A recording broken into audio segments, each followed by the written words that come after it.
Today on This Week in Startups, a special Founders Roundtable edition with guest Jessica Jackley, the founder and CEO of ProFounder. Robert Wolfe, the founder of CrowdRise, is also with us, and business development guru Kathy Choi will join us for the news, all that and more, plus maybe a Tyler Insight or two on This Week in Startups.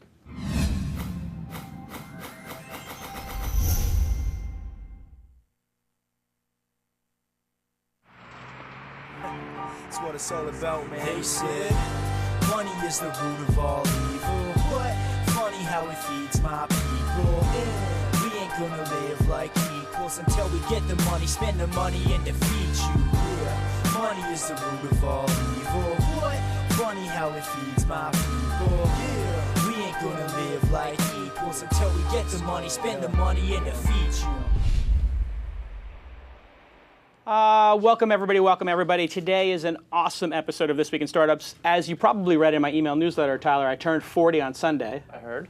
And that's basically like getting cancer. I mean, everybody's like, oh my God, how are you doing? It's like, I mean, literally, it's like your family member died or just something horrible happened to you. And I'm like, wow, I'm the most content I've ever been in my life. It's like every shot I put up, it's like Michael Jordan. It's like I close my eyes and boom, it goes in. I mean, it's just unbelievable. 40 is awesome. Like as one person explained it to me, you have the wisdom to not make a lot of mistakes. You don't have that like sort of folly of youth, so you become a little more deft at what you do. Yeah.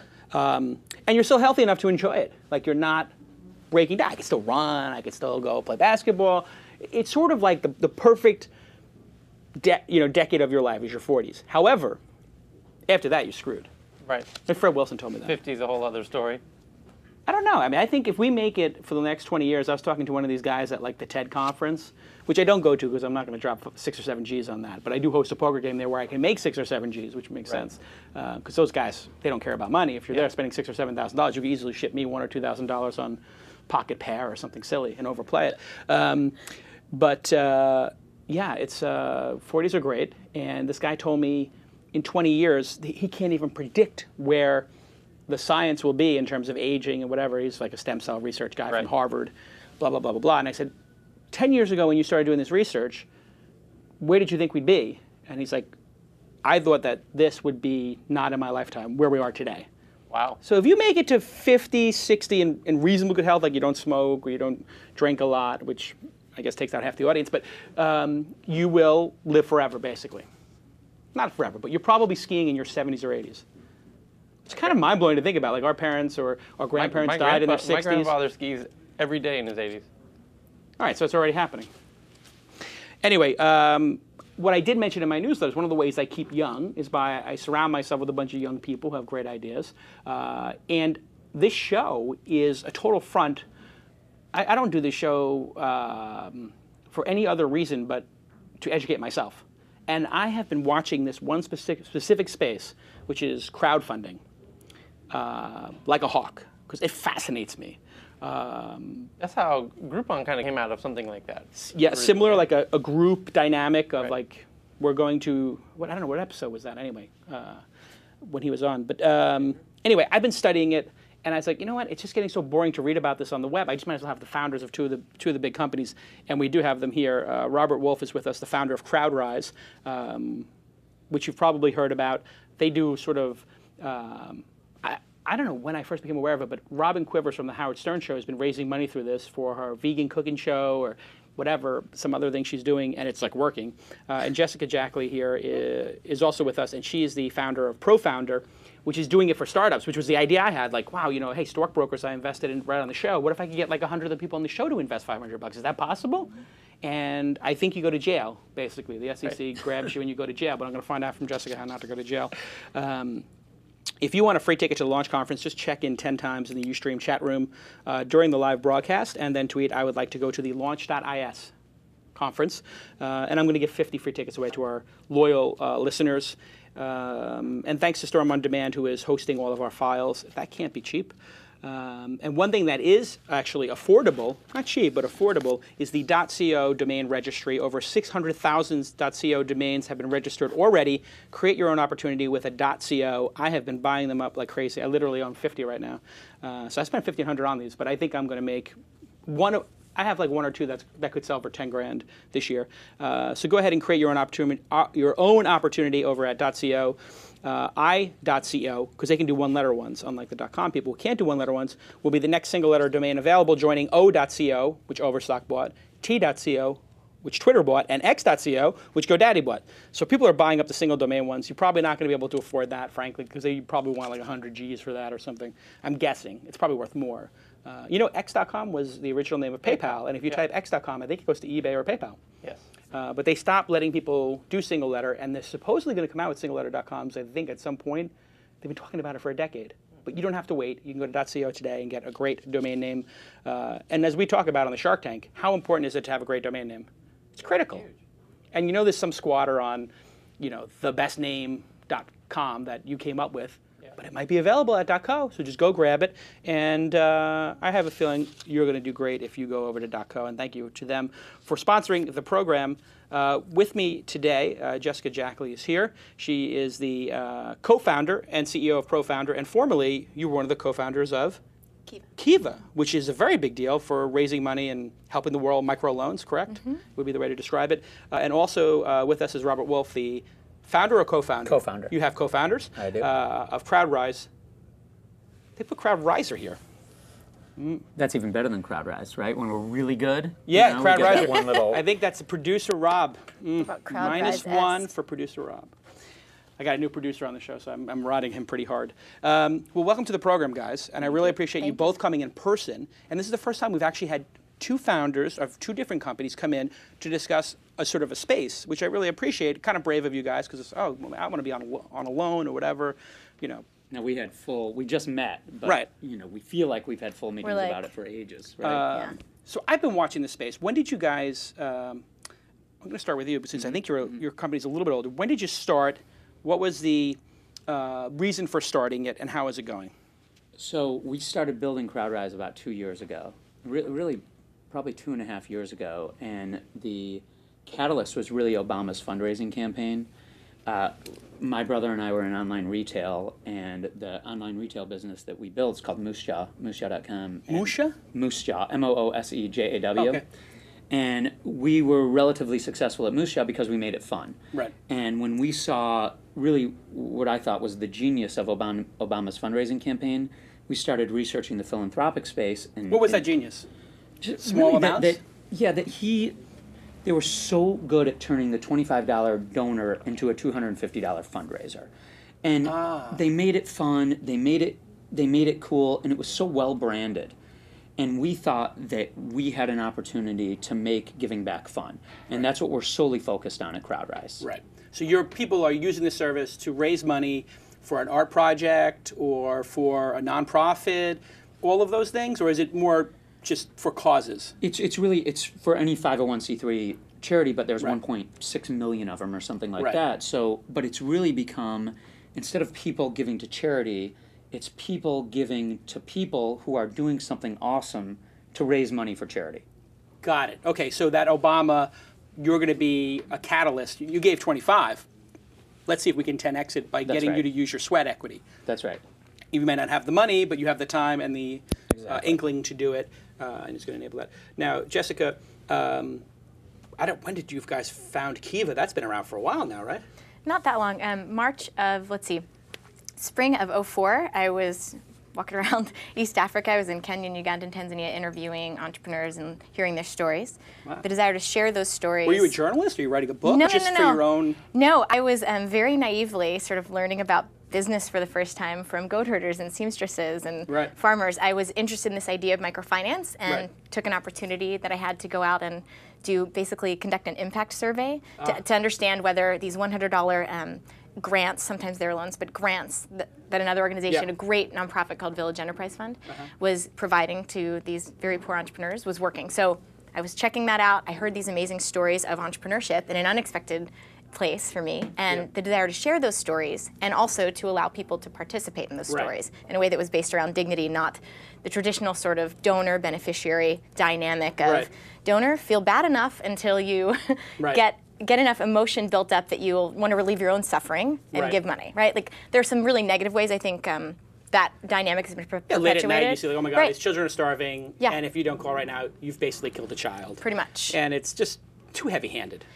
And it's not, here's the thing, there are other human beings, big surprise, out there in the world, and they don't just have stories of sadness and suffering. They have stories of hope and entrepreneurship. Right. So the desire to share those stories led to the creation of Kiva. Kiva officially launched in October of 2005 after a very small beta round with like 7 entrepreneurs and $3,000, friends and family. But in 2005, that first year, Kiva facilitated 500,000 in loans. The next year, the total was up to almost 15 million. The third year was 40. The fourth year was hundreds, almost at 100. And then today, I actually didn't check, but it's over 5 years old now, and it's almost at 200 million. So you used the word microfinance. Explain for the audience, people who don't know what microfinance means, because you hear it a lot. Of course. What does that officially mean? Sure. Well, let's do the very simple sort of one sentence idea of it. Think of all the financial services and products you get at your bank, and imagine those, savings products, insurance, loans, imagine those tailored to the needs of somebody living on a few dollars a day. So microfinance is sort of the suite of all those financial services and products. Microcredit, microlending is just the lending, just the microloans. So we're not talking about, $250,000 to open a deli. No. We're talking about what? Well, I'll say on average a few $100, $400, $500, $600 to expand some small business activities that are already happening usually. Sometimes it's to start afresh. But what were the first 7? Were they like? Okay, so we had a fishmonger, right? Buying and selling of fish. I love that word. We had a small restaurant owner. She was often just selling beans, rice, and tea, very basic stuff. We had farmers. We did have a goat herder. Yeah. We had somebody raising chickens, I believe, for the first 7. And then there were many, many more after So that. they need to buy the first couple of chickens to get this sort of process going, and you give them the loan. Yeah. Let me correct you. Yeah. Lenders on the platform actually provide all the funding. So the millions of dollars that have gone back and forth among lenders and entrepreneurs. entrepreneurs. Not your money. It's lenders. Yes. And it's a 0% product, so they receive, which is important actually to the story of ProFounder. Right. But they lend $25 to somebody that they've chosen, and over time that money comes back. Right. And they make that $25 back, and they can lend again. Right. So they're not there for a return, these people loaning the money. They're there for the experience and for the social return, if you will, the reward of getting to help a specific person in this way that, again, really promotes dignity and relationship among people. So, Robert, how much of this is driven by the sort of social element of, I don't want to say showing off, but just wanting to get credit and sort of share like what you're passionate about? I mean, is that why people do it? They want to get people involved in their cause, something that matters to them? Yeah, I do think that, and I mean that in a positive way, I do think people want to get their friends and family to participate with causes that are important to them. Right. And on CrowdRise, we have a point program, and we have badges, and people are excited about that. So if we can incentivize people to participate by making it fun, then it's great for everyone. And sites like Kiva sort of created this space where you don't have to have a $500 a plate dinner to raise money for charity, right? You should be able to do it from your couch. And that's the kind of stuff we're trying to implement at CrowdRise. What's been the most successful project to date? I guess in 2 different ways. One, in number of people participating, and also just in gross dollars. So I guess the third would be impact. I mean, we did a partnership with a New York Marathon, which is a awesome and huge event, right? I ran it too. They do an unbelievable job. Right. So that was by far our biggest 30,000 people or something? Yes, 43,000 people. 43? Wow. Right, but so our idea was the London Marathon, 78% of the people who run London raise money for charity. That's extraordinary. But in New York, the number's much lower. But when we did a campaign prior to building CrowdRise, or in the process of building CrowdRise, we did a campaign with Edward Norton for one of his causes for the 2009 New York Marathon. Right. And we did this cool, really crazy campaign, and so many runners were coming to us saying, hey, we love what you guys are doing. Can we run for your charity? And the answer was no. There was no mechanism to do that. So we partnered with New York to be able to get what we called all these unaffiliated runners to participate. So now if I'm not on an official charity team and I want to run the New York Marathon and raise money for charity, I can now do it. And we did that on CrowdRise, and that was by far our biggest. So the enabling technology doesn't exist. People were doing this with email, Excel spreadsheets. It was very, very manual. Exactly. And you become basically the platform to just put all this together and make it easy and I guess in some ways safe, yeah? Well, easy, safe, and fun, right? Right. So we really wanted to make it. I mean, I went to Michigan, and I tell people that you can't talk to someone who went to Michigan for more than 5 minutes without telling you they went to Michigan, right? Because everybody loves it. There's this amazing community. It's the same thing with the marathon. I don't think you can talk to someone who ran the New York Marathon for more than 10 minutes without it finding its way into a conversation, right? Sure. But we can harness that amazing community online and get people participating in a really fun, compelling way, and that was our goal with the New York Marathon. So let's talk about ProFounder. Yeah. You started with, I guess, doing well by doing good. Is that the phrase that all these Often used that way, all yeah. these do-gooders use this phrase, and I'm just like, well, how about making money? Like, I mean, that's also good too. Like giving people jobs that's a sustainable, good thing. So now you've gone more commercial, I would say, with ProFounder, and you're going to help startups raise money. Is that correct? So this is another conversation. Probably, I'm kind of agnostic. I mean, it's a tax structure, not a religion, right? Like you can have businesses doing great things and nonprofits messing things up. But yes, ProFounder it does happen to be a for-profit. And what we're doing is allowing U.S. entrepreneurs, just starting here at home first, allowing those entrepreneurs to go create a profile for themselves and then raise money, investment capital actually. So not donations, not loans, but investments from friends, family, community. Right. So we had dysphoria. How do you pronounce it again? Diaspora. Diaspora. It's Greek too. It's no reason I shouldn't be able to pronounce it. Diaspora was on the program a couple weeks ago. On Kickstarter, they raised over $200,000. And I was like, oh, I'll do that. And then I was like, wait a second, I don't get any shares. Wait, that's not exactly how I like to do it. I like to invest and get shares, and then, I can double down and invest that money again. So, how does that exactly work? Because I looked into doing this. Actually, I was like, hey, maybe I can do that on this program here and just help raise money for startups. Sure. And my lawyers were like, yeah, you can do that and go to jail. Right, because or pay us a lot of money to figure it out for you. Well, exactly. And so I started talking to some lawyers about it. I'm like, how does this work? And they're like, well, there's this law from 1931 or something to protect people, and it's a securities exchange law or something. And if you offer a security, people have to be qualified investors. And if they're not qualified investors and you take their money, you go to jail. So how are you guys not in jail yet? So that look on your face, I think, summarizes what happens when people do this process offline, which is how they often do it, because it's confusing, it's overwhelming, and lawyers are not bad people, but there's a lot that they bring up that can make you get a little nervous. Yeah. So even though there's a really interesting statistic, even though 87% of private funding or funding for private businesses comes from friends and family, so it's already happening offline. You get that check from your wealthy uncle, and Thanksgiving gets a little awkward, but at least you're funded, and nothing's really defined, but that's what you do, right? But to engage more than just that one person or a handful of people is really difficult legally. So what we do, and then I'm happy to go into the legal stuff if that's really interesting, although it is. But maybe we don't want a record of this here. Oh no! If there's any SEC people watching, now would be a good time to tune out. No. We embrace you. We embrace you. We love you. Please don't arrest us. So explain it to us. Sure. Yes. So an entrepreneur comes to ProFounder, and they can create one of two types of profiles for themselves, a private one or a public one. They do a private profile, and they want to do a private raise. They're raising from people they already know, friends, family, people within their community. So they tell their story about the business, set their own terms. Right now, we're starting with revenue share. So they say, look, I want to raise $100,000. They can raise up to $2 million if they'd like, with just the current terms we set for round one here. And they say, look, I want to share, for example, 2% of my revenues over the next 3 years with all of my investors. And based on my projections, annual revenue over the next few years, my investors will make whatever it is, 2x their money, 3x their money. So you can kind of get a really clear idea of what that investment will bear. You know that there will be cash involved if and when, ideally when, the business has any revenue, and you can see exactly what your portion of that will be. So the business sets this up, and out comes sort of this private, password-protected fundraising site that then they can invite people to. The terms are already on there. They're legally compliant. And then what a really powerful element of what we provide for this private fundraising option is sort of this compliance engine. So let's say, for example, you're raising the $100,000. You're going to share 2% of your revenues over 3 years. And just imagine we're coming to the site, and we want to pledge to invest in your business. So you pledge $100,000, sorry, 100,000 would be great. You pledge 1,000. Right.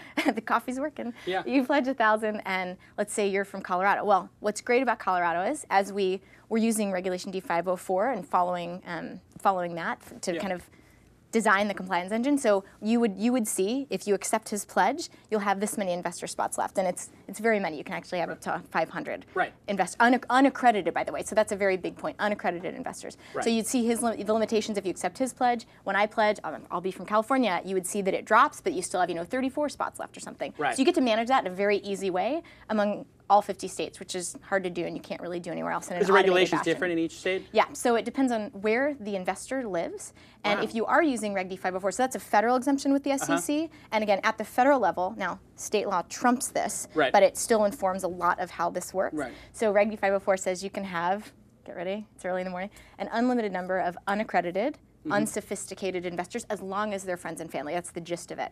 So there's a lot more to unpack with each of those points. Right. What we do is that's the baseline. So I check a box and say, this is a friend or family. I didn't just tweet, hey, invest in my company. No, exactly. Right. Now, so if you do want to do that, what might be a better fit is the second product we offer. Most entrepreneurs are using both, as far as early data is showing.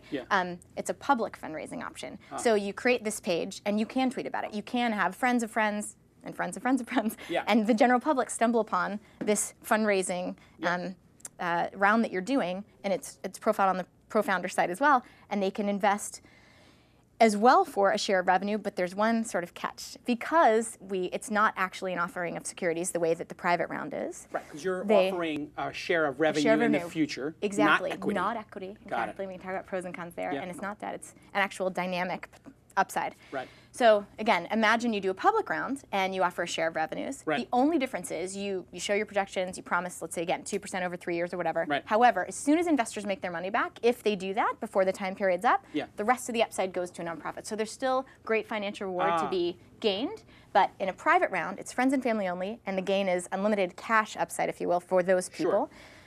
If you In build the the next public Google, rounds, that would be ridiculous. it'd be Can you pretty imagine if somebody did a Google making $25 billion a year and 2% off the top? Right. Well, and your investors make their money back, which is great. So it's a sustainable experience for them, very much like a Kiva. But your then friends and above family beyond would, that, but the friends and family, they would just get they would forever. they make sure. Well, not forever. For the duration of the contract. So you can say 4 years, you can say 5 years, you can say whatever you'd like. Okay. But then you can always raise again and offer this again in the future. What's great about this? So and then just to be clear, with the public round, the nonprofit gets that upside. So it's fun because you get to see what your investment has done, not just for the business, but also for this nonprofit that can. So it's sort of a hybrid of both of your experiences. You know, a little bit of the Kiva at the back end. You know, you get some upside, and the duration, I guess, is a key issue because the duration and the actual percentage that the startup is because startups don't choosing. make money until year 3 or 4. So So we've seen a lot of small businesses start to use the system where maybe they're up and running already. You don't have to be just at the beginning to raise money. So we've seen organizations that already have steady revenue coming in, so they can predict with a lot more accuracy what they'll be able to share. So I've got a magazine that's doing great. It's doing gangbusters, and I say, hey, I'm making $1 million already. I would like expansion capital. You got it. And I'm going to give 10% of the revenue going forward to my investors. And then you get to who gets to pick the charity? Does the end user or does the originating party? So right now, again, this is all like version 1, just getting it out there.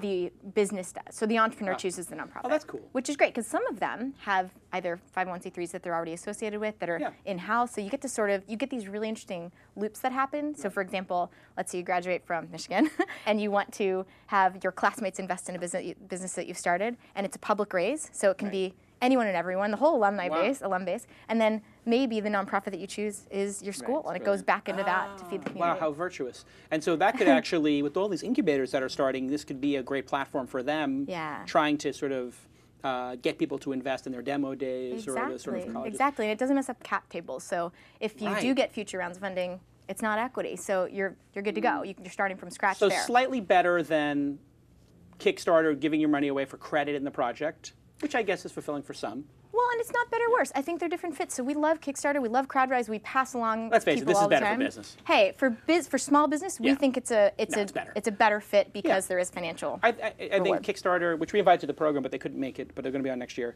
Maybe they didn't want to be on with you guys. I don't know. No, we love They're great. No. We really, I think they probably wanted to have a dedicated episode. Their PR person was, like a little coy. But I didn't take it personally. I think Kickstarter is more for like the art project. Well, is the way it sort of feels like it's shaping up. The average raise is a lot lower. I mean, we're talking up to $1 million for like a real seed round that you can do. I mean, we're talking usually a few $1,000s on Kickstarter, which is very And Kickstarter is fabulous for that. Like if I'm going to make a CD or a movie. For sure. And yours is great if I want to raise money for my friends, and yours is great if you want to raise money for your company from your friends and your friends of friends. If you've got a question for our guests in the chat room, just put a Q and a colon, right, Tyler? Yeah. Q colon if you're in the ustream.tv/thisweekend, and you can ask a question right there. Or Tyler will also be checking Twitter if you just use the #twist hashtag. Tyler, do we have any good questions from the audience? Here's one from Marco Bruges. Can anyone invest, for example, international? Is there any stipulation between if they're international or not? Yeah. Yes, we can't have international investors. The platform right now is really streamlined for U.S. investors, but that's absolutely possible as well. How much money, if you don't mind me asking, or how much time did it take with the lawyers to actually construct this business that you've constructed? Did it just take a year or two? Yeah, so I left Kiva over a year ago actually to work on this. So last summer we started to have the conversations and even pre-funding engage legal teams to map out what it takes, all the blue sky laws, if you will, in each state to get this done. So yeah, it's taken a better part of a year. $250,000 in legal fees, I'm guessing? We've raised $750, and I will say that a nice portion of that did go to figuring this stuff out, and then building the technology around it so that it's all automated. So you've only raised $750,000 for ProFounder. Thus far, and we have 7 staff, and we're doing great. We're really excited to raise money on our own platform in the next few months. I was about to say, at some point you've got to eat your own. Of course. How did you fund CrowdRise? We funded it. The 4 founders funded it. The 4 founders funded it. Gone out for another round of funding, or thinking about that? Yeah, we're thinking about it. We're in a really interesting place right now that the product works, right? I mean, we haven't been live a very long time, so now we're figuring out what the hell do we do next, right? So that's what we're all discussing internally. The sort of burden of actually having a successful project. That's exactly right. Now you have to do something with it. That's exactly the and way you we're have at. 4 co-founders in the company. Well, it's me and 3 others. You and 3 others, right. Right. So that makes it even more complicated because people probably got involved in this for different reasons. You know what? I'm sure nothing's easy, right? I mean, one of the founders is my brother, and I fight with him constantly. Yeah. But so far, it's you two guys are probably going to be the end of the project. Fighting. We can't sit in the same room together. But no, it's been amazing. I mean, all our interests are definitely aligned. So is it a for-profit or is it a non-profit? It is a for-profit. Right. And so how do you make money? We take a cut of the donations. What does that want to be? 2, 3, 4%? We take 5% of the donations plus a transaction fee, right? So on a $100 donation, we take 7.5%. Which would be if you take out the credit card fees and all that stuff, it's 5% yeah, by the end of the day. No, our margins are very thin. We need to do. That's probably the most efficient fundraising for a nonprofit. I mean, don't they hire development people for like $1 million? That's Somebody right. was telling me. Wait. $500,000. $1 million. No, some of these development people get paid like I don't want to say Red Cross or anything like that, but somebody was telling me that some of these large organizations pay development people. They're like development salesperson, I guess. Right. And they go out and get donations. They get commissions, and they get paid hundreds of thousands of dollars. You can't, not commissions. You just get big salaries. As far as I understand that, you can't do a straight like, hey, raise money and get a cut of it. I don't believe that's how you're able to do it. Just big salaries. I don't know either. But if we're bringing it, I mean, the nonprofits are telling us that if we're bringing them incremental dollars, that this is revolutionary. At 92 cents on the dollar, that's it's extraordinary. I mean, I think their internal fundraising costs got to be 30, 40%. That's exactly right. Let alone if you do a dinner. I mean, now you're talking about what percentage of a dinner. Right. I mean, dinners are, that to me, those are for branding. Sure. Because they're I don't want to say most of them, many of them are so inefficient that it's just to get the word out. Right. But here you can be far more effective. And how did you get the marathon relationship going? Were they looking for something, or was it more because of the Edward Norton? Ed Norton connection? We ran the marathon in 2009 and had this experience, so we went to them and said, "Look, this is what happened." You pitched them, yeah. That's right. And were they just like, "Oh my God, this is incredible. Let's do it"? Well, yeah, they couldn't have been any better to work with, and we built a campaign. We got into it very late, so I think moving forward we'll have more opportunities to do that with the New York Marathon and other events. Talk about the impact of a celebrity in a startup. I mean, I found out about your startup because of Ed Norton. I saw something, he's raising money with this new thing, and he was talking about it on a television show. I don't know if it was Was he on? He's been on. I mean, he's been on a bunch of shows. Colbert or something talking about it, or he was on something talking about it. He was on Jimmy Fallon recently, but he's been on a bunch of shows. Yeah. But it's been amazing. I mean, we definitely have lots of opportunities that we wouldn't have, right? But we're trying to stay solely focused on this idea of making it fun. Right. And that's hard to do when you have lots of opportunities, but we're really, really trying to stay supremely focused on that. Right. And so, does he become a partner in the business? Is he like engaged on that level? Is he on the He board, is or incredibly engaged. so he's an owner in the business? Yeah, or no? he's an owner, and he is fully in it. So you recommend this for a startup? Get a celebrity involved at the you know what? And at the ownership level. I mean, I'm asking dead serious because I remember during Web 1.0, it was like Whoopi Goldberg was doing flues, and it was like sort of. You remember that flues? It was this like it was like gift cards or virtual currency. Somebody look it up on Wikipedia. But she was on television doing Super Bowl commercials or something, talking about getting your flues and getting your gift cards, and it was a big. I guess pre-social media, it was a social media strategy. Get a celebrity, give them equity, and they're going to do commercials for it and stuff like that. So you endorse it as an idea, or it's worked for you? Well, it's definitely worked for us, but I think it just depends how engaged the celebrity will be. I mean, there can be some backlash, right? If you get some big name and they don't do anything, well, then people might say, okay, well, if it's not working with person X involved, then it's certainly not going to work for me, right? But Edward's been, I mean, he's been unbelievable. Right. So and I think celebrities both have ways. their own. I was talking to somebody who manages sports folks yesterday. All these celebrities now are in control of their destiny. They have 1 million followers on Twitter or 500,000 followers. I mean, going to their agent or going to one of their partners to get something done is not as efficient as them tweeting. That's for sure. I mean, that's a real sea change. Right. Assuming they do one tweet. I don't think one tweet does a whole lot of good, right? But if you're going to build a campaign and people start following that specific campaign, then I think it can be unbelievable. Tyler, any questions from the audience? Let's see. One thing you will not have a question about is SendGrid. SendGrid, like that segue? Yeah, that's very good. I always point out the segue. SendGrid is the industry leader in delivering transactional email, and you might know some of their customers. Let me know if you guys have heard of these guys. Foursquare, FormSpring, Hootsuite, SlideShare, and Tyler Crowley. These guys are great at delivering those very important emails that always get caught in spam, like account registration confirmations, password reset notifications, purchase receipts, and shipping notifications. You guys might have some of those things in your. Either of you guys use SendGrid? Not yet. I'm going to get you guys set up on SendGrid. Tyler, can you Is get there a this guy? special deal? There is a special deal, actually. All people who are guests on the show get it for 50% off, I've decided. So can you tell them that, Tyler? Did you say free? I said free. That's what I said, Okay, right? there we go. Yes, free for all. I think let's try and get that. Anybody who's on the program gets the first year free. I think they'll do it, actually, because they are so confident in their service. Tyler uses it. Tyler, explain to people why this is important. SendGrid? Yeah. Oh. Why is it important to use a platform like this? It's kind of like the lifeblood of any new startup online is how you connect with your users and keep them coming back, and those notifications that you get when somebody's taken an action on the site that's relevant to you. Sure. Maybe donated. Or the password changing. Or invested. Or, all these mission critical elements of your Tyler, why can't product. I build that myself?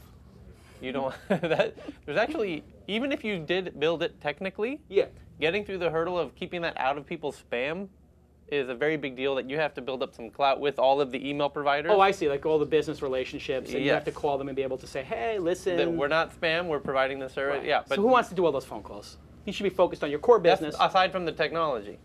SendGrid does a wonderful job. We're getting it online here at Mahalo because, frankly, we've had some problems and we rolled our own, and that's not going to happen anymore. We're going to fix that. Tyler's been using it, Foursquare, FormSpring. Hootsuite, SlideShare, I mean, if you go look at their list, it's a who's who.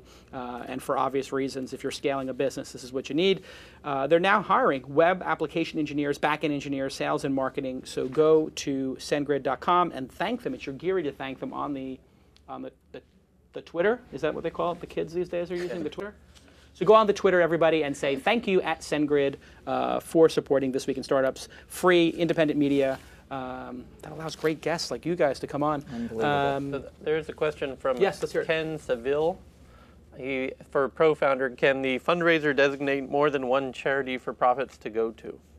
Yeah, in 1.0, is there a... Sure, so we actually did this with our very first customer, but I believe right now we've kind of reset it just to one, just for now, just for simplification, but that's a great idea. Yeah, pretty easy to do. What else?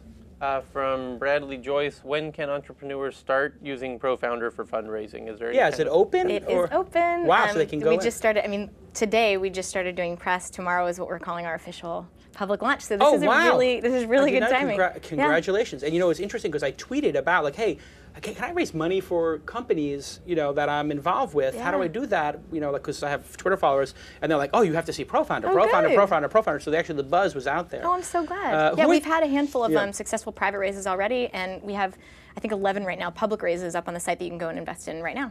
9 out of 10 people who contact me about angel investing in their companies or projects are not, I would say, angel ready. Maybe even 19 out of 20.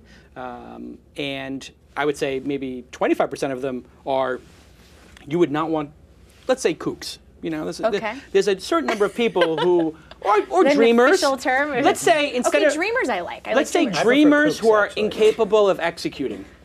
Okay, so there is, when it comes to fundraising and entrepreneurship, you have the Ralph Cramdens, who are never going to. Do you guys know the reference? Sure. Okay. You don't know the reference, Ralph Cramden. You looked at me like I was crazy. I'm so sorry. The Honeymooners? Okay, I'm sorry. I've been heads down doing. Okay. So the Honeymooners is a classic show. Ralph Cramden, every episode would say. TV, I'm sorry. Listen, the what? To the moon. To the moon. Okay. Anyway, he would basically come up with a cockamamie scheme to connect Core Apple. That's what you need to type into. And I do think it's much better to be 40 than 30, by the way. Absolutely. Like when I would go to when I was in college and I would be at the bar and you'd see a 30-year-old, you'd sort of be like, what's that guy doing here? But when you're 40, it's almost respectable. Yeah. You know? Wow, look at that degenerate alcoholic at the bar. So how do you deal with, or how will you deal with, or have you had to deal with the kook factor, the people who are insane?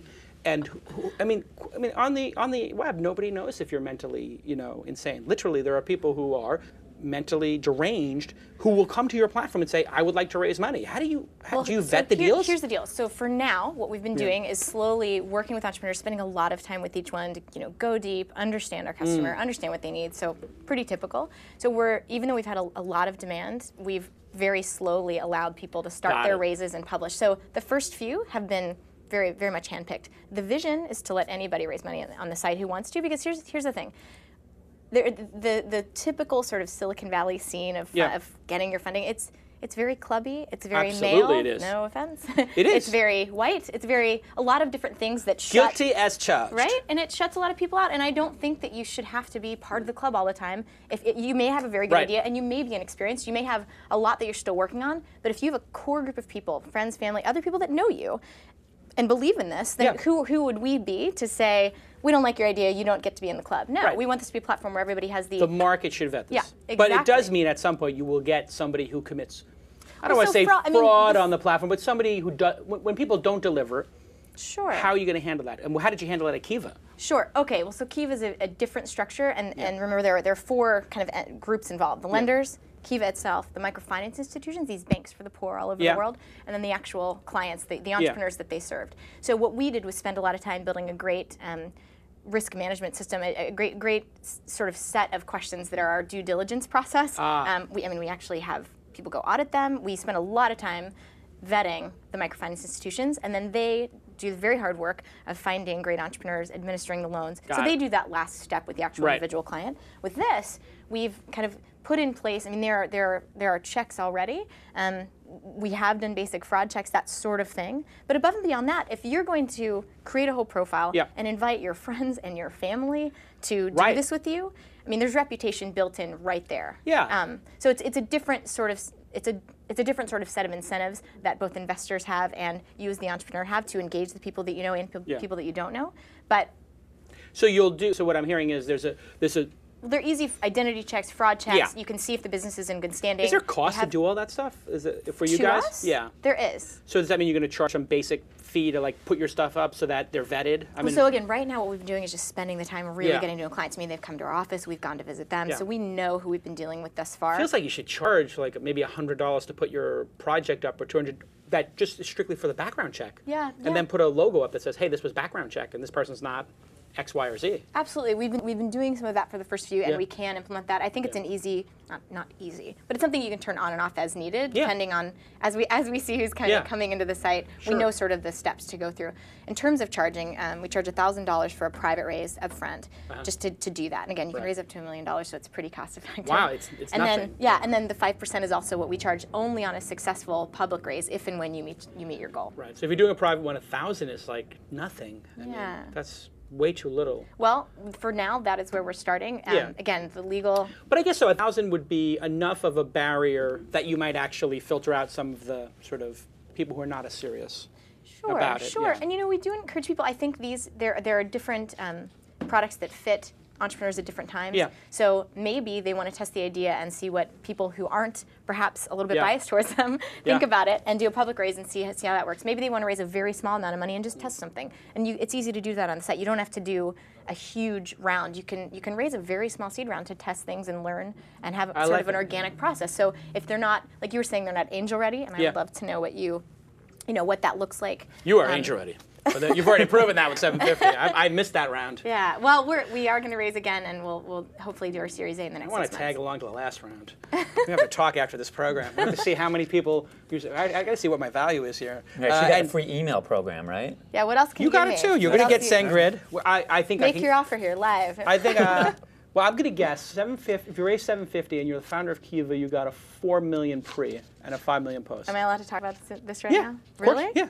Really? You got a 4 million pre, 5 million pre? No, seriously. So is this like very gauche to like talk about? No, of course no. This is for Do entrepreneurs. You promise? I'll tell you, I raised the first round. We did convertible debt, and actually we got a lot of commitments at 4 million. Cap. But we got a lot of commitments there, but we actually proactively said, why don't we make it 3? That feels better, and we're going to do a bridge. So you did a smaller raise, but you want to make your why? Because you want to make your angels. You want them to do well, right? We do. Yeah. We do. This is kind of part of what we're about. We want everyone to share in the success of businesses as they grow. See, I think that's a very astute thing for you to do, because having come off of Kiva, you could raise at a very high valuation, because that's a big brand name. And let's face it, some people they'll just bet on a track record. Oh, this person was involved in Kiva. I'm going to bet, and you could get a 5 or 6. Actually, I've seen people with less of a track record get that. But when I raised it this weekend, the network that we're on, I raised it at $1 million when it was just an idea, and offered it to 2 of my friends who put $100,000 in each. They now own 10% of the business. They're fighting for this business, raising future rounds, and you get the right people on your side, right? Right. Well, you think about what, again, I always think money is, that's fine, it's interesting, but it's about the relationships that you're building. Yes. Truthfully, like this is my soapbox. So the process that we went through with these wonderful people that were already friends in our community, supporters of Kiva and other things that Dana, my co-founder, and I have been doing, we wanted them to have a good experience. We wanted them to feel like they were really part of this in a fair way. Yeah. And so we didn't want to haggle and try to fight for a different valuation. We feel really good about this, and we're also totally excited to keep proving ourselves and actually create that value. It's a very smart. So now you guys got to be thinking about raising a little bit of money. The market is totally hot, and you put your own money into to start this. How much did you guys wind up investing to get to here? We don't give those numbers. About 100 probably to get this far, maybe 200. It was a very expensive and time-consuming site to build. Yes, it's not insignificant. Right. Yeah, low hundreds of thousands. And do people? It's a good-looking site. I didn't pull it up here, but it's both of you have good-looking sites. Yours is particularly gorgeous. I've designed it. Was it an outside firm? No, we do everything in-house. So are you a developer designer, or you're more your brother? No, my brother is the smart one. Got it. He's the smart you take the credit. That's he right. does the work. That's exactly I like that right. arrangement. No, that's good. But you got to be thinking, God, the market is so hot right now for angel and first rounds. Are VCs starting to contact you, or angels starting to contact you based on all this great press? Yes. They have, but again, we're not positive. We're not positive where we want to go. We can do the show again, and I'll have better answers for you, because this is all very fresh. I can answer this question for you. This is I'm going to answer it. Take the money now and build a big business, because what you're doing is virtuous. It's well executed, and people would be very happy to place a bet on your team based upon the fact that you put skin in the game already and that you've executed so well. It's so, I see so much stuff, literally 20 companies a week, and both of your projects incredibly well executed. So you should go for it. There's really no downside for you guys or the angel investors. They're going to be proud to invest in it. But I wouldn't go VC yet, because they're going to want too much of a return, right? They're going to tell you make it 20%. And we care about the relationships too. That's the kind of, that's what, when we're talking internally, that's what we're talking about is who can we work with that can actually help us, right? Yeah. You want to get angel investors for value add. Who are your angel investors? Well, you could also raise money on a There you go. That's right. I'm just saying. Well, that would be really I'm just meta. Saying, yeah. All right. It's too much synergy here. Well, both of my guests have to get going, and we really just scratched the surface. But I really appreciate you educating me and the audience on what you're doing. I think both of the projects are very important, and the whole space is very important. It's really the democratization of fundraising, which just 5 years ago, you're right. If your skin wasn't white, maybe, or Indian, it seems like Indians. I have bias towards white people. You really should say the Indian people get the money quickest. But there are lots of clubs, right? There's lots of clubs. The Indian club, the Asian club, and the white club seem to do pretty well. And it's great that people can start a business, raise money, and they don't have to be part of the club. I think it's super important. They have their own club, right? They gather around their own community. Yeah, Right. yeah, and they bring their club to the table. It's a bunch of micro clubs. Exactly. And of course, enabling organizations to, at scale, do this fundraising, which they were previously doing, which is very terrible ways, like paper and Excel is huge. So thanks to both of you for being on the program. And we're going to take a quick 2-minute break, and we'll bring Kathy in for the news.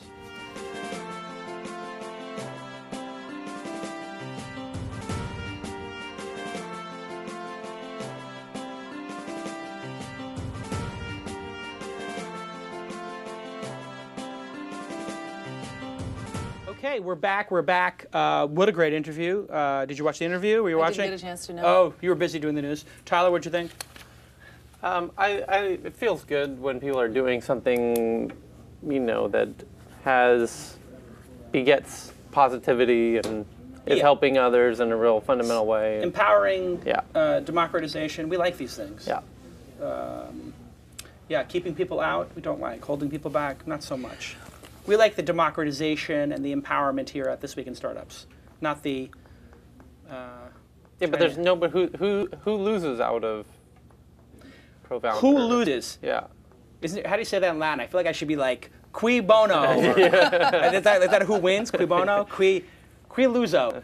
That is the question. Who loses in all of this? I would say, in the case of CrowdRise, maybe some highfalutin consultant you hire to raise money who takes a big chunk of money, these development execs, like maybe they lose a little bit because he sort of said very diplomatically, like, hey, this is for overflow and it's additive.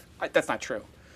He's got to say that, Robert, in order to make nice with the nonprofits. The truth is, if this works and it's more fluid and it's faster, sales is like and water running down a hill. It's going to take the quickest, easiest path. And if this is the quickest, easiest path for these companies to make money and for people to donate and for people to share, that's what they're going to go to. And you're going to see those development people move out. Now, for Jessica with ProFounder, I think those sort of smarmy, tiny banks / VCs, they're not really banks or VCs. They're sort of middlemen who say, I'm going to raise your round for you, and I'm going to take 5%, but I need you to pay me a $10,000 retainer, and that's $5,000 a month for 4 months minimum. And they're all of a sudden taking $70,000, $5,000 of your $400,000 raise, and you're like, hey, wow, I just got screwed royally. That guy loses. And he should lose. And if you're inefficient, you should lose. I mean, that's sort of a core tenet of economics and business. Like, if and inefficient, the internet in general. It's largely an efficiency engine where it's constantly trying to remove friction at every point. And the internet wants speed and efficiency. Technology wants speed and efficiency. Yeah. We all want that, except for the people who is the inefficient person in the puzzle, because they're the ones who get disintermediated. Let's talk about the news. Sure. Social shopping leader Groupon is in conversations for acquisition by Google for a whopping $5.3 billion.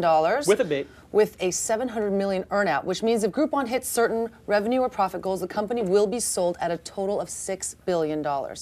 With revenues that are said to be upwards of $50 million a month, 20 million total subscribers, and a 6-month waiting list for featured retailers, does anyone else have a snowball's chance in hell in competing with Groupon once the acquisition is complete? which, by the way, that was episode 52 that Andrew was on. Andrew was on episode 52. Well worth watching. Back when they were worth only $1 billion. Yeah, they were only worth $1 billion with a B. And now 6 times that much. 6 times. Basically, if you're on the show, 40 episodes later, you will be worth 6x. Somebody did the I'm math. not saying $6 billion, but 6x. Somebody did the math. I think it was Ben Part Mashable, and it was like their valuation relative to when they launched comes out to over $200 million a day.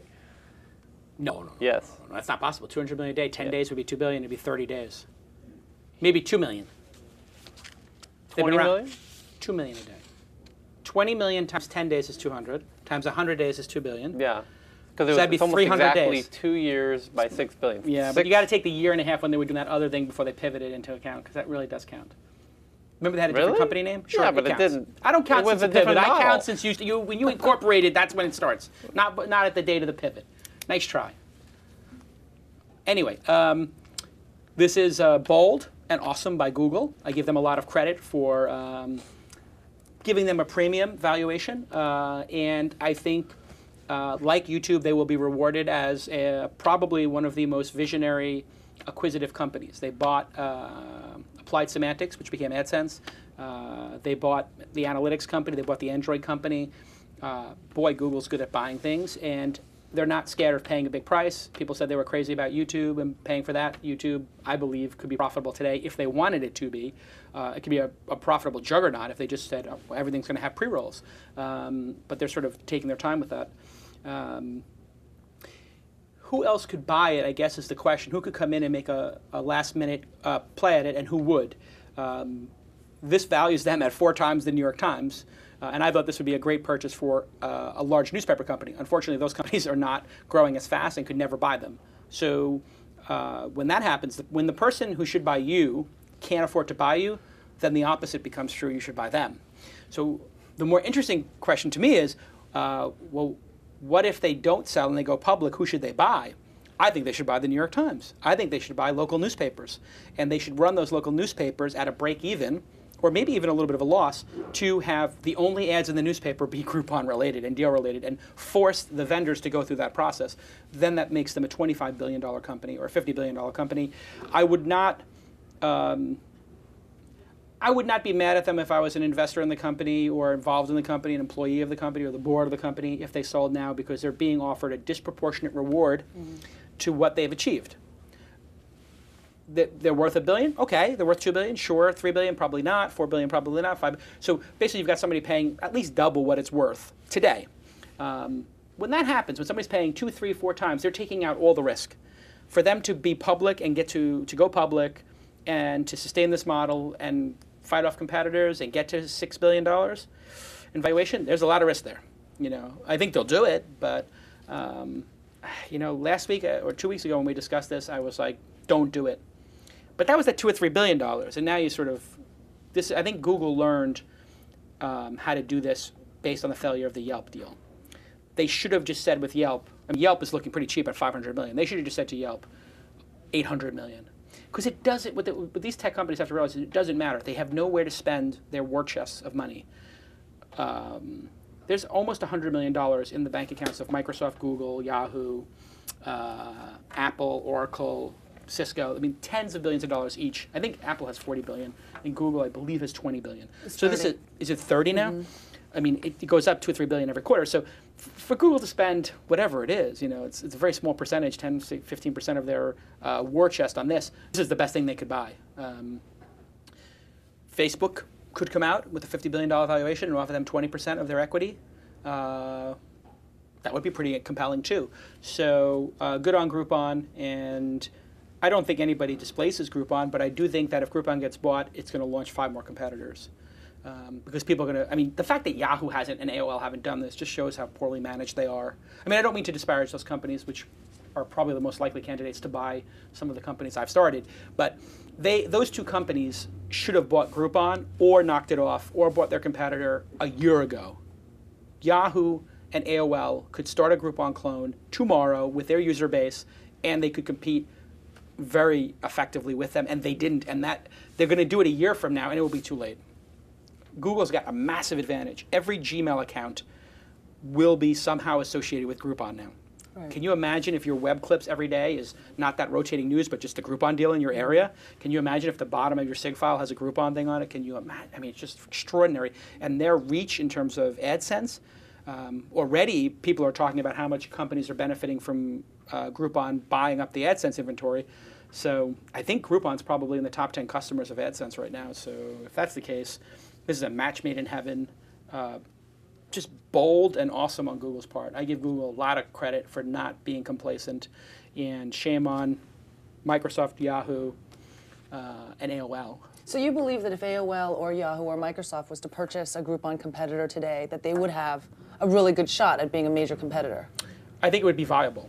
I think it would be a strong number 2. You know, you'd have Groupon with 40 to 60% share, and then you'd have this one with 10 to 30% share, the number 2 player.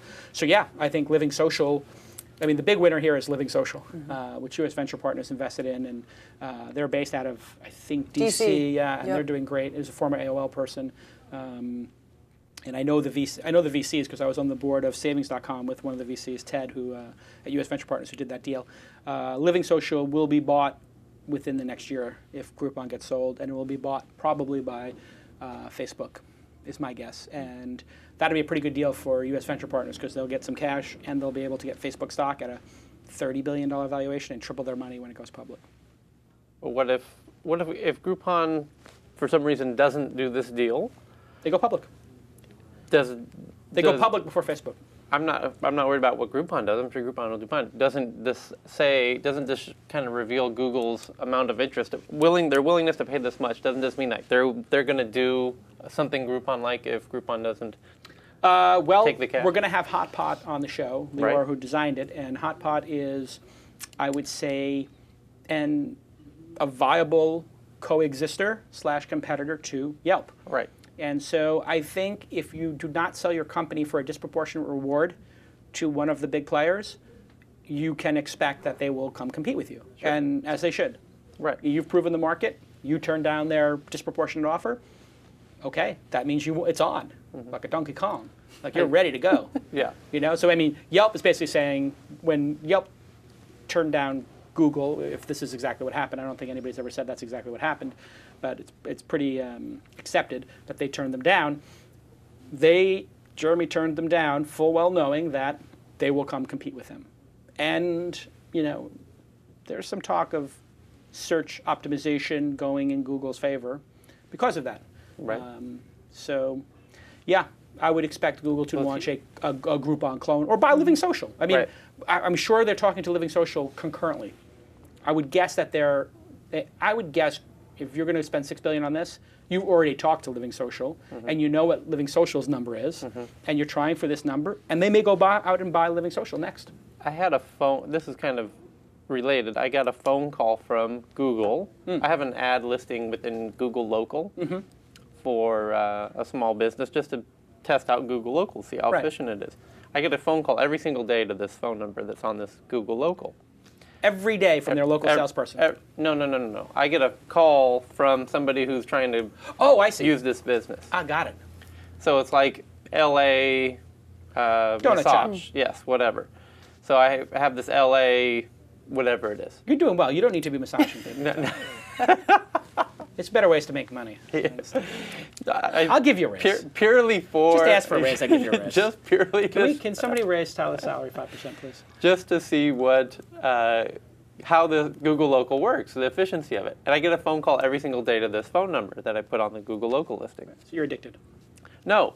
I get a phone call about 2 weeks ago from Google saying, you know, if we can promote your ad there's this special program called tagging. We can tag your ad for $25 a month. We can profile you this way. It's like, oh, really? Like a feature listing. Yes. And they left a voicemail. Oh. And I called back. I'm like, who's this again? You know, oh, yeah, let me get you, what's your account number? It was Google calling me to promoting my Google Local listing and do a special. They wanted me to do a special. So there's already somewhat leading into Groupon. They've already got a big local's big, and no doubt. You notice Marissa went to. Absolutely. Everybody's like, "Oh, they're putting her out to pasture." I don't think so. I think this means Marissa's probably going to be in charge of Groupon. 2011 is, I think, going to be the year of local retail, and all that's all the whole new. It's totally it's an inefficient market with a lot of friction, as we discussed before, and it is going to have less friction. And Groupon provides less friction to client, to marketing, and to client acquisition. When you do a Groupon, your place just gets mobbed. I mean, it's more users than, I mean, the complaints that those people have had, local merchants have had about Groupon is too many people. I mean, this is a good problem to have. Too many people with no brand loyalty either, right? They're just going to go, restaurants particularly, at first there was a huge hype about going to which restaurants and getting $50 off your $100 meal. The loyalty... Bringing some of the wrong customers is another problem. Like you get the cheap loyalty customers. is on the onus of the restaurant. Right. If you do a great job, right. That's That's a good point. I mean, But there are some people who are just bargain hunters who are not going to come back unless they get the same deal. But you know that if you do a Groupon, you're not doing it again for a year. So, and some restaurants have Monday Groupon's specials, not- Tuesday specials, and that's why that's designed for the cheap people. Groupon's not promising you that they will come back. Of course not. Well, they're not, but that's part of the reason why you So- would do a program like this. You hope that you bring people, but it's customers in on the you. door that you've never had before. Then delight them. We've spent 11 minutes on the first news story. Sorry. Let's try to get to the second. All right, the second, Vostu, the Zynga of Brazil, raises $30 million at a $300 million valuation, which totals $50 million raised since May of 2007.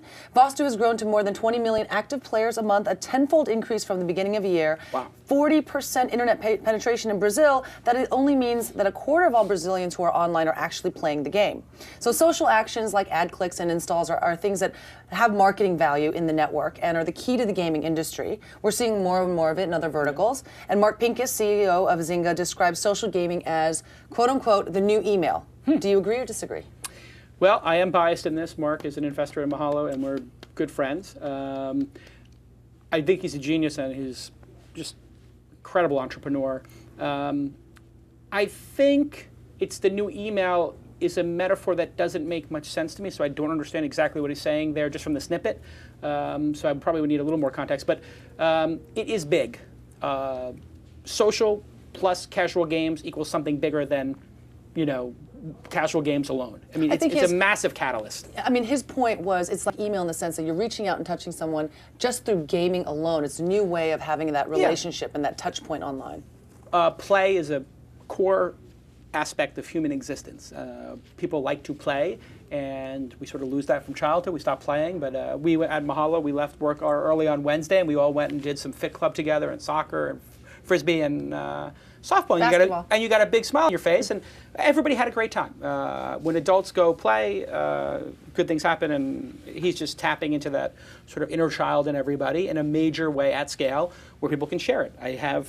I was addicted to that Bejeweled 2, which when I was using Facebook had a social component, and every week I'm looking at me and my two sister-in-laws playing, and they're sisters, and I'm like, I don't really interact with them, Yes. They're moms and they're girls and they're in New York. I'm a guy out here in LA. What do we have in common? Not that much.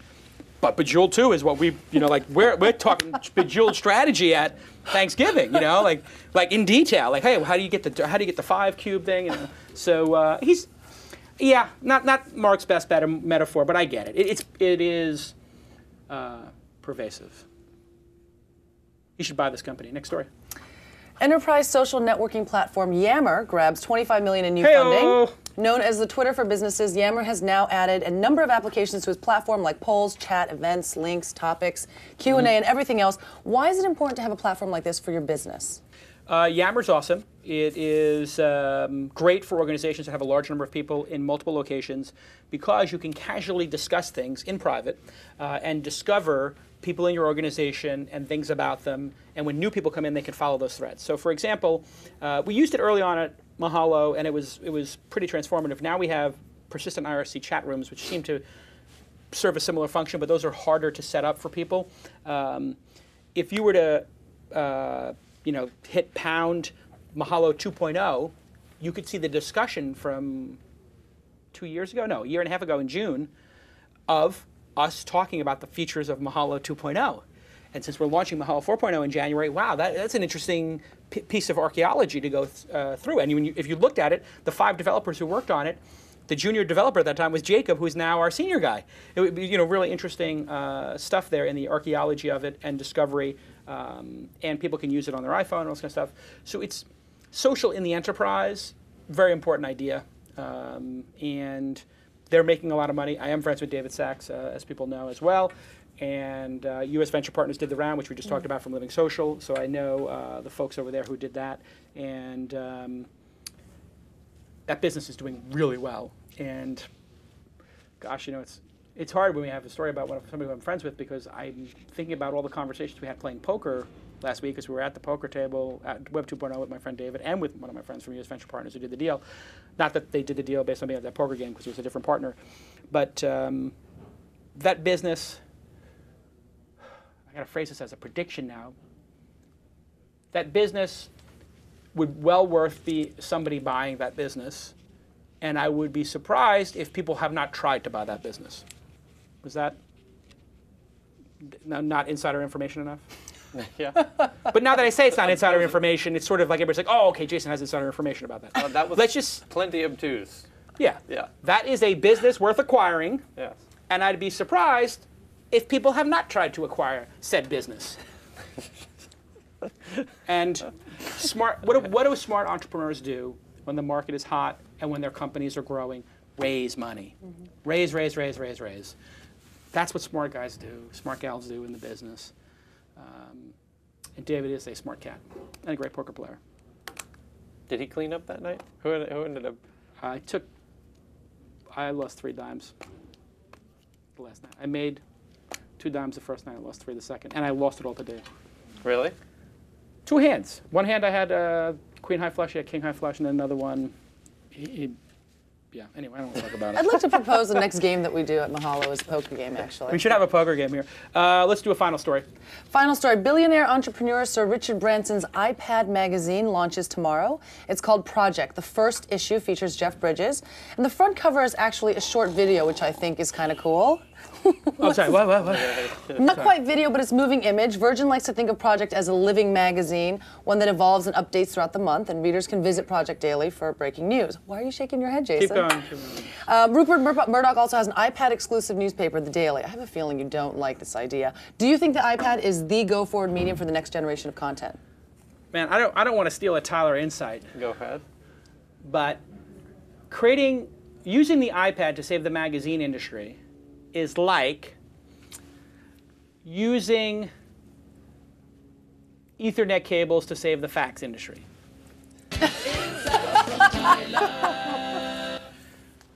You know what I'm saying? Does it make sense? Yeah. It's just, the magazine business is supposed to die. You know, it's like it's supposed to contract down to the minimal amount necessary. And trying to resurrect it, I mean, it's like this patient is supposed to die. We've got it on life support. We just let it die. Unplug it. Let it die. Do not resuscitate. These magazines are not going to work. I don't believe these magazines are going to work because I don't think people want a magazine on their thing. They might want a game. They might want to watch a video about something very specific right now. They might want to read a story about something. They might want to have a topic they're interested in. They might want to learn something. But they don't want a magazine to browse through and just be entertained. And people have moved from this sort of browse sort of lifestyle where like there was distribution and we put some stuff in front of you and you browse through it. You know, like I browse through the channels and I browse through this, and now it's like I have a list of SHIT I want to get through in my life. I have a list of stuff I need to get done, and I need to learn how to do this, and I need to buy that. I mean, people have punch list of things they need to get done, and they don't want to waste their time browsing or channel surfing. And everybody keeps trying to say like, oh, well, what's the discovery browsing on YouTube, and what's the discovery of the magazine business where you just flip through and you explore new things? It's just not how people are today. There's something that's fundamentally changing in young people where they're directed. And if they want to browse something, they're going to look at what's the top trending stories on Tech Meme, Google News, Huffington Post, Gawker. Like those are their magazines, so to speak. It's not going to be this sort of magazine shoehorned into the iPad. I just don't think it's going to work. But then again, I haven't seen either of these products yet. And I know the people involved in the News Corp one, and I have a feeling that it's going to be well executed. Mm-hmm. So I do think it will appeal to people, but I think it will appeal to older people. And they keep saying this is going to appeal to younger people. I don't know what they're planning or what Richard Branson is planning, but I think we've got some media moguls who want the magazine industry to succeed and are spending a lot of money to make that happen, when maybe they should be thinking about this way people are today, which is they got their punch list of things they want to get accomplished, and just get them in and out and let them move on with their life. People don't have the time to flip through a magazine and, oh yeah, wow, look at this. Oh, the front of the section. Well, unless you're at the look nail shop. The magazines do really well at nail shops. Right, that's a time when you're captured audience, you have nothing to do, right, and you're just going to flip through. Yeah, so there is a moment for it. But I think those moments when you have a keyboard in front of you or you have an internet connection in front of you, like, there's things you probably want to catch up on. Like, I got to clear out my email, I got to clear out my Twitter, I got to clear out my Facebook. I would be more interested in starting there, or my YouTube subscriptions, which has now become sort of a personalized homepage. When you go to YouTube, if you've looked at other videos, their algorithm to show you things you like, it remembered that I looked at some crazy kook,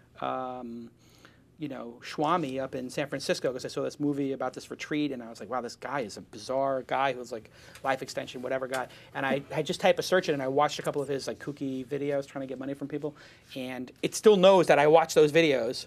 And anytime he does a new video, it's like, and I didn't subscribe to his show notes. It's like, oh, by the way, you watch this kook, Swami guy, tell people how to make their lives perfect if they. Anyway, what was the name of the film? I saw it on Netflix. I tweeted about it. Everybody goes to it's the worst and best documentary at the same time. I'll find it and I'll put it on the blog. But basically, these people go to a retreat in San Francisco, and it's all about like discovering themselves and everything, and they're all like crying and getting their inner child, and then all of a sudden it just turns into like a swinger sex party. And you're This is a documentary? Yeah, it's a documentary, and you're like, okay, wait a second. This whole thing of like life and discovery is just a front for an orgy. And it's basically what it is. And this guy is just a total scam, and he's just trying to get laid. It's unbelievable.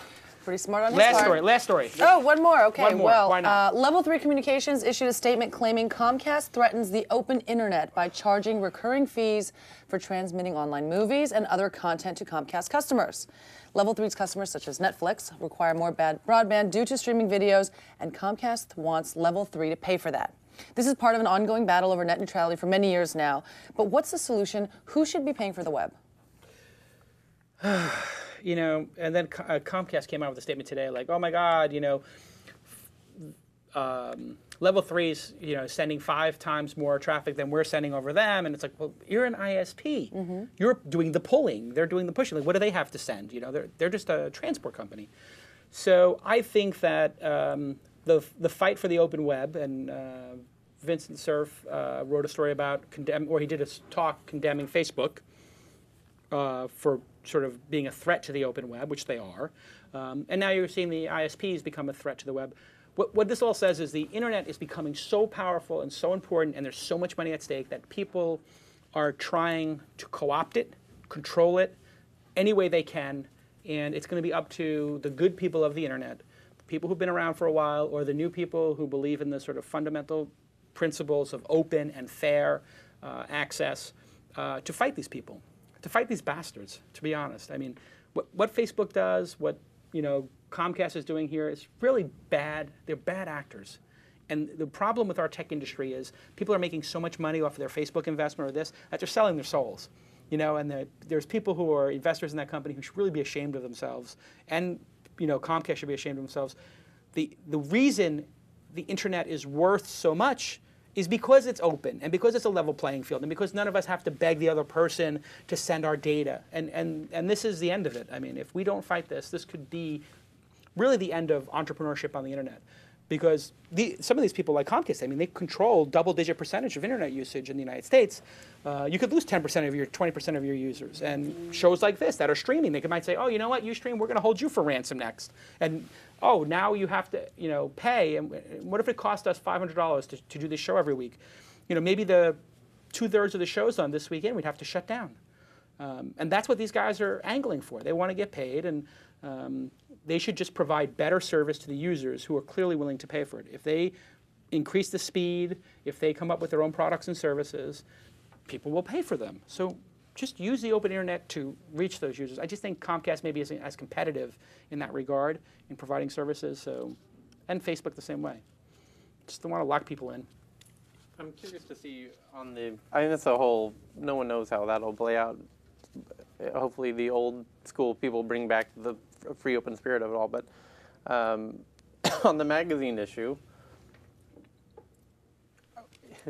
it begs the question, are they going to link, because the whole point of being digital is the engaging interactive element of it, right? Yes. So if you're reading the magazine online, will there be hyperlinks from story to story?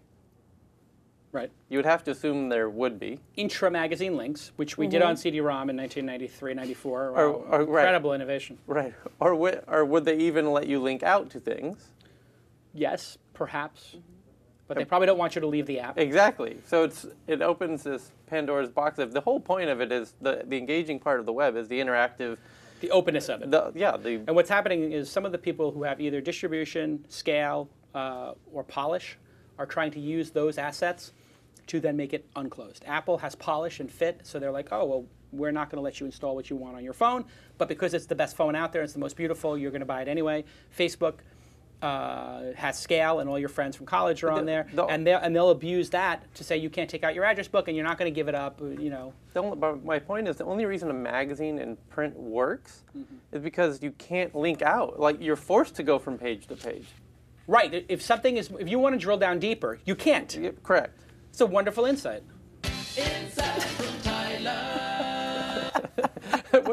No, it's not. But it's very true because you're saying it's a capture. You're trapped and getting your nails done or whatever, and while you're getting your pedicure, you're flipping through and you're like, oh, but if I really want to know more about this pro-founder thing, and it's like I double click. It's like no, you are reading the next thing. We wrote in Inc. magazine 100 words of pro-founder, and that's the end of your experience. In Fast Company, we wrote 100 words. And Wired magazine wrote 100 words on pro-founder. That's all you're getting. Right. And you can't dig deeper. Right. And if they try and take that and put it in a digital domain, which they want to do because of the measurability of the ads and everything, I understand that. Right. Right. They need to do that. It would be like... It's like Grandpa wearing high tops. Wait, how exactly is it like? Hold on a second. It would be... So, in this metaphor, Grandpa is the magazine. Grandpa's great, like you said. Yeah, he's awesome, but he's not going to dunk. He's not dunking. He does not need to be wearing them. No, you don't need to wear those, and nor should he wear those. And it's not the right context for Grandpa. Grandpa should be wearing a cardigan. Right. And I like Grandpa in a cardigan. Thanks to Robert Wolfe, the founder of CrowdRise, for joining us. When I'm at the dentist.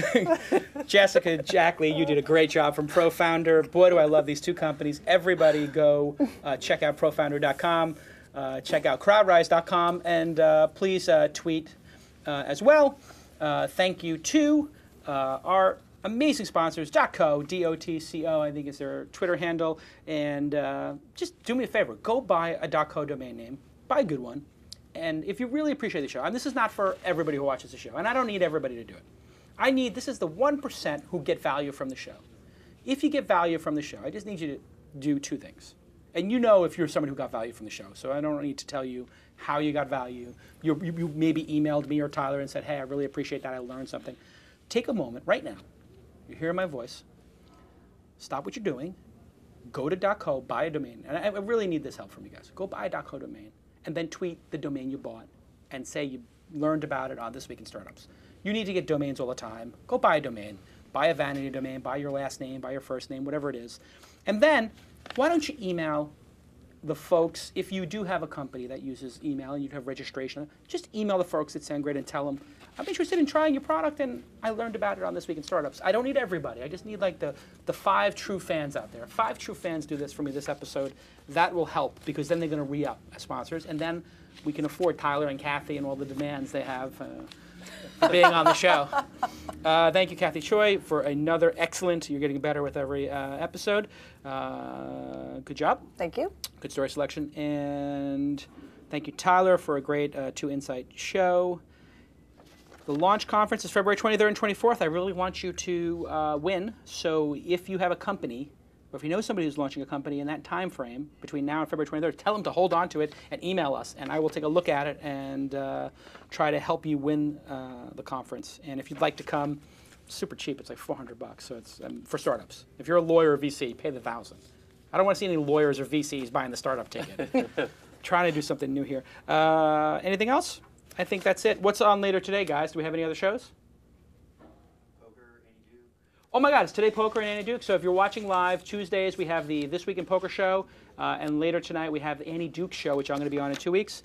We'll see you next time on This Week in Startups. That's what it's all about, man. They said money is the root of all evil. But funny how it feeds my people. We ain't gonna live like equals. equals until we get the money, spend the money, and defeat you. Yeah, money is the root of all evil. What? Funny how it feeds my people. Yeah, we ain't gonna live like equals until we get the money, spend the money, and defeat you.